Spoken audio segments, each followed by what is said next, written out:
हाँ, तो मेरे प्यारे बच्चों, मैं हूँ अखिलेश कुशवाहा। आई होप कि आप बहुत अच्छे हों और अच्छे से स्टडी कर रहे हैं। जैसा कि आप सभी जानते हैं, हमारा जो 6 मार्च को 2026 को हिंदी का पेपर रहेगा, उसके कुछ क्वेश्चन इस प्रकार से आएंगे। बाकी सब सारे इम्पोर्टेंट रहेंगे, 100% कक्षा में आने की संभावना रहेगी। ठीक है ना? यही प्रश्न आपसे पूछे जाएंगे। तो हमारा जो पहला प्रश्न रहेगा, नाटक एवं एकांकी में अंतर लिखो। कहानी एवं उपन्यास में अंतर लिखो। तीसरा प्रश्न है, रेखा चित्र एवं संस्मरण में अंतर लिखिए। चौथा प्रश्न रहेगा हमारा, महाकाव्य एवं खंड काव्य में अंतर लिखिए। पांचवा प्रश्न रहेगा, छायावाद की प्रमुख 2 विशेषताएं लिखिए। छठवां प्रश्न रहेगा, नई कविता की प्रमुख 2 विशेषताएं लिखिए। सातवां प्रश्न रहेगा, प्रगतिवाद की प्रमुख 2 विशेषताएं लिखिए। सातवां प्रश्न हो गया। आठवां प्रश्न हमारा रहेगा, प्रयोगवाद की कोई 2 विशेषताएं लिखिए। नौवां प्रश्न है, आचार्य रामचंद्र शुक्ल एवं पंडित राज जगन्नाथ के अनुसार काव्य की परिभाषा। तो भैया, आचार्य रामचंद्र शुक्ल और पंडित राज जगन्नाथ दोनों के अनुसार काव्य की परिभाषा लिखिए। 10वां प्रश्न है, 2 महाकाव्य एवं खंड काव्यों के नाम एवं रचनाकार सहित लिखना है। ठीक है। 11वां प्रश्न, हास्य रस की परिभाषा उदाहरण सहित समझाइए। 12वां प्रश्न है, वीर रस की परिभाषा उदाहरण सहित लिखिए। 13वां प्रश्न रहेगा हमारा, 13वां प्रश्न रहेगा, करुण रस की परिभाषा उदाहरण सहित समझाइए। इस प्रकार से 14वां प्रश्न भी हमारा क्या रहेगा, 14वां प्रश्न रहेगा हमारा, छंद किसे कहते हैं, छंद के प्रकार लिखिए। 15वां प्रश्न रहेगा हमारा, चौपाई छंद की परिभाषा उदाहरण सहित समझाइए। 16वां प्रश्न रहेगा, दोहा छंद की परिभाषा उदाहरण सहित समझाइए। ठीक है। 17वां प्रश्न रहेगा, गीत का छंद की परिभाषा उदाहरण सहित समझाइए। 18वां है, अतिशयोक्ति अलंकार की परिभाषा उदाहरण सहित समझाइए। 19वां रहेगा, अनुप्रास अलंकार उदाहरण सहित समझाइए। तो जी हमारा 19वां प्रश्न हो जाएगा। अब हमारा 20वां प्रश्न, 19वां प्रश्न है हमारा, कौन सा 19वां, अनुप्रास अलंकार उदाहरण सहित समझाइए। अगला 20वां प्रश्न रहेगा, अन्योक्ति अलंकार को उदाहरण सहित समझाइए। 21वां प्रश्न रहेगा हमारा, उपमा अलंकार की परिभाषा उदाहरण सहित समझाइए। 22वां प्रश्न है, मानविकरण अलंकार को उदाहरण सहित समझाइए। तो हमारे 22 प्रश्न हो गए हैं। इसके अलावा और भी प्रश्न हैं जो कि बहुत ही इम्पोर्टेंट होने वाले हैं परीक्षा के लिए। अब हमारा है 23वां प्रश्न है। 23वां प्रश्न क्या रहेगा हमारा, 23वां प्रश्न रहेगा, गद्य की प्रमुख विधाएं लिखिए। 24वां प्रश्न है, जीवनी तथा आत्मकथा में अंतर लिखिए। 25वां प्रश्न रहेगा, निपात शब्द किसे कहते हैं, बहुत ही इंपॉर्टेंट है। अगला है 26वां प्रश्न रहेगा, मुहावरे तथा लोकोक्ति में अंतर लिखिए। 27वां प्रश्न है, समास विग्रह करें। पहला है, प्रतिदिन, नीलांबर, माता पिता, दशानन, चौराहा। एक समास अच्छे से करके जाना, 2 नंबर में आएंगे। 28वां प्रश्न है, संधि व समास में अंतर लिखो। 29वां प्रश्न रहेगा, उद्धव के व्यवहार की तुलना किससे की गई है। 30वां प्रश्न है, गोपियों द्वारा उद्धव को भगवान कहने में क्या व्यंग निहित है। 31वां प्रश्न है, लक्ष्मण ने वीर योद्धा की क्या विशेषताएं बताई है। 32वां प्रश्न है, परशुराम के क्रोध करने पर लक्ष्मण ने धनुष टूट जाने के लिए कौन कौन से तर्क दिए हैं। 33वां प्रश्न है, कवि आत्मकथा लिखने से क्यों बचना चाहता है। 34वां प्रश्न रहेगा हमारा, कविता का शीर्षक उत्साह क्यों रखा गया है। ठीक है। 35वां प्रश्न रहेगा, कवि के अनुसार फसल क्या है। 36वां प्रश्न रहेगा हमारा, 35वां क्या है, कवि के अनुसार फसल क्या है। 36वां रहेगा, संगत कार्य के माध्यम से कवि किस प्रकार के व्यक्तियों की ओर संकेत करता है। 37वां रहेगा, किस्सा, सेनानी न होते हुए भी लोग चश्मे वाले को कैप्टन क्यों कहते थे। 38वां प्रश्न हमारा रहेगा, 38वां प्रश्न रहेगा हमारा, नेताजी सुभाष चंद्र बोस की मूर्ति को देखकर लेखक के मन में कौन कौन सी कमी खटकी। 39वां प्रश्न रहेगा हमारा, नेताजी की मूर्ति में कौन सी कसर खटकती थी और क्यों। ठीक है। 40वां रहेगा, भगत जी की पुत्र बहू उन्हें अकेले क्यों नहीं छोड़ना चाहती थी। तो जी हमारे 40 प्रश्न हो गए हैं। अब 41वां प्रश्न को देखते हैं। वैसे भी आप सब लोग होली मना रहे होंगे, ठीक है, होली का त्योहार है, मनाइए, लेकिन पढ़ाई जरूर करना है और यही प्रश्न आपको पढ़ के जाना है, जिससे कि आपका पेपर बहुत अच्छा जाए। और ज़्यादा से ज़्यादा वीडियो को शेयर करें अगर वीडियो अच्छी लग रही है।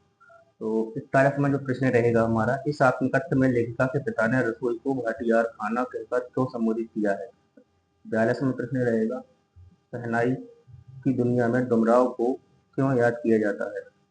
43वां प्रश्न रहेगा, वास्तविक अर्थों में संस्कृत व्यक्ति किसे कहा जाता है? 44वां प्रश्न रहेगा, शिशु का नाम भोलानाथ क्यों पड़ा? 45वां रहेगा, भोलानाथ के पिताजी की पूजा के अंग लिखो। 46 प्रश्न है, लेखक ने आपको हिरोशिमा के विस्फोटक का उपभोक्ता तथा और किस तरह महसूस किया? 47वां रहेगा, राम वृक्ष गणेपुरी अथवा महावीर प्रसाद द्विवेदी जी का साहित्यिक परिचय निम्न बिंदुओं के आधार पर दीजिए। दो रचनाएं, भाषा शैली। ऐसे तुलसीदास। 48वां क्वेश्चन है, तुलसीदास अथवा जयशंकर प्रसाद जी की काव्यगत विशेषता निम्न बिंदुओं के आधार पर दीजिए। दो रचनाएं, काव्यगत विशेषता। निम्नलिखित पद्यांश का संदर्भ सहित व्याख्या करो। पहला है, सूर समर करनी करह कहना जान वह आप, विद्यमान रन पाठ को कायर कथय प्रताप। भैया इसका संदर्भ लिखना है, प्रसंग लिखना है, व्याख्या लिखना है, तो ध्यान रखें। ठीक है, सूरदास जी वाला है शुरुआत वाले पाठ में।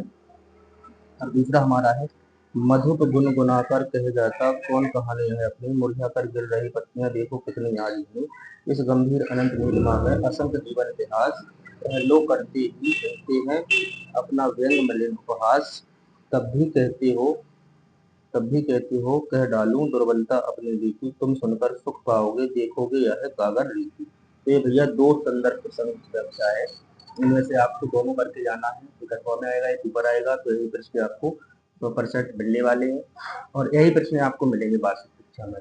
ठीक है, अगला प्रश्न हमारा रहेगा, क्या प्रश्न रहेगा अगला हमारा? तीसरा है, बादल गरजू। तीसरा भी पद्यांश दिया है, बादल गरजू घेर घेर घोर गगन धारा धरा धारा धर ओ, ललित ललित काले घुंघराले बाल कल्पना के से पाले, विद्युत छवि उर में कवि नव जीवन वाले, वज्र छिपा नूतन कविता फिर भर दो बादल भर दो।